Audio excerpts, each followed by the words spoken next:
6 రకాల వృత్తుల ఆధారంగా ప్రధానంగా జీవిస్తారు. ఇవి బాగా ఫేమస్ అయి ఉంటాయి. ఇప్పుడు ఇంగ్లీషులో చెప్పాలంటే ఏమిటయా, మొదటి చెబుతున్నాడు చూడండి, ఎంత సరైన మాట చెప్పాడు. చోరా ప్రమత్తే జీవంతి, దొంగలు బాగా పెరుగుతారు కలియుగంలో. ఎందుకంటే అస్తమానం మరిచిపోయేవాళ్ళు, మందబుద్ధులు, ఏ వస్తువు ఎక్కడ పెట్టామో తెలియని బద్ధకస్తులు తయారవుతారు. అందుకని దొంగలు పెరుగుతారు.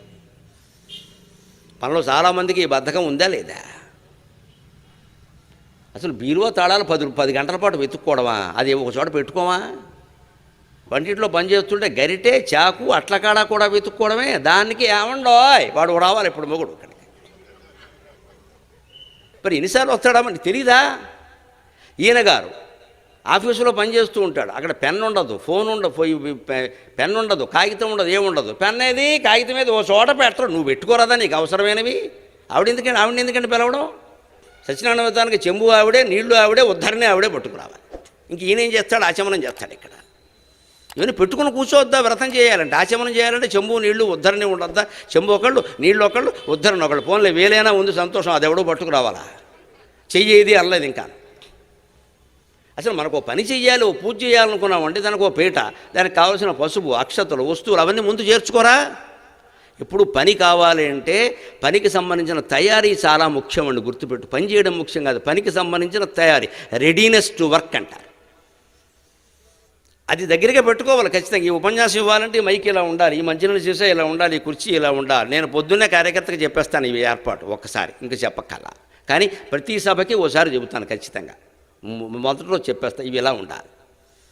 ఉంటే సౌకర్యంగా ఉంటుంది. అక్కడి నుంచి ఆయన తీసుకెళ్ళి ఇది ఎక్కడో పక్కన పెట్టి, అది ఎక్కడో కనపడకుండా పెట్టి, నేను తీర దాహమయ్యాక వెతుక్కుంటూ కూర్చుని ఈలోపు ఎక్కిళ్ళు వచ్చేసి, ఎక్కిళ్ళన్నీ అందులో పడి గరికపాటి వారికి ఎక్కిళ్ళు వచ్చాయి అని కూడా ప్రచారం చేసి, ఎందుకు ఇది? పనికి తయారవ్వకుండా పని చెప్పడం ఏమిటి అసలు? తయారవ్వడం ఎప్పుడు కూడా సాఫ్ట్వేర్ దగ్గర పని చేయదు. ఆ యంత్రం అక్కడ ఉండాలి. మనం తాగడానికి టీ ఉండవు, టీ కూడా అక్కడ దగ్గర పెట్టుకో. కాగితం కాలం కావాలంటే దగ్గర పెట్టుకో.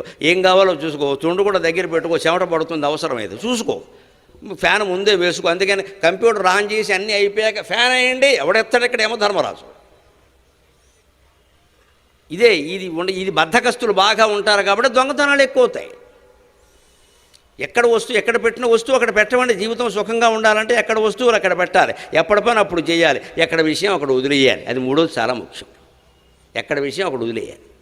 దాని ఊరికే పీకద్దు. ఇంకా ముందు ఈ వస్తువులు పెట్టడం నేర్చుకోండి. మూడోది చాలా కష్టమే, కానీ ఇదేం కష్టమైంది కాదండి. ఎక్కడ వస్తువులు అక్కడే పెట్టండి అమ్మా. మీ ఇంట్లో వంట పనిలో ఉన్నా, పంట పనిలో ఉన్నా, ఏ పనిలో ఉన్నా సరే ఒక చోట తీసిన వస్తువు ఖచ్చితంగా అక్కడే ఉండాలి. అంగుళం జరగద్దు అటు కానీ ఇటు కానీ. అలా అలవాటు పడితే ఎంత సుఖంగా ఉంటుంది ప్రాణానికంటే. అర్ధరాత్రి ఆ వస్తువు అవసరమైనా సరే, కరెంటు లేకపోయినా సరే చేయిబట్టిలో తీసేసుకోవాలి, వెంటనే దొరుకుతుంది అది. మరి ఇది మనకి గుర్తులేక ఏమేనా నాకు గుర్తులేదని ఏమీ గుర్తుండవు, ఏం మాట్లాడతారో ఈ వ్యాఖ్యానాలన్నీ వస్తాయి ఇక్కడ. ఇది పెద్ద జ్ఞాపక శక్తి సామర్థ్యం కాదమ్మా, ఇది పొరపాటు పడకండి. ఇందులో జ్ఞాపక శక్తి ఏం లేదు. ఆ వస్తువు ఎప్పుడు అక్కడే ఉంటుంది. అలా ఇంట్లో వస్తువులు అమర్చుకుంటే గొడవ ఉండదు. దొంగతనాలు జరిగితే ఎవడేం చేసినా మనకు తెలుసు. వస్తువు ఉందనే తెలియదే. డబ్బులు కట్టలు కూడా ఎక్కడో పారేస్తూ ఉంటాం, తాళాలు కూడా ఎక్కడో పారేస్తూ ఉంటాం, అస్తమానం వెతుక్కుంటూ ఉంటాం. అంచేత బద్ధకస్తులు బాగా ఉంటారు కాబట్టి దొంగతనాలు పెరుగుతాయి.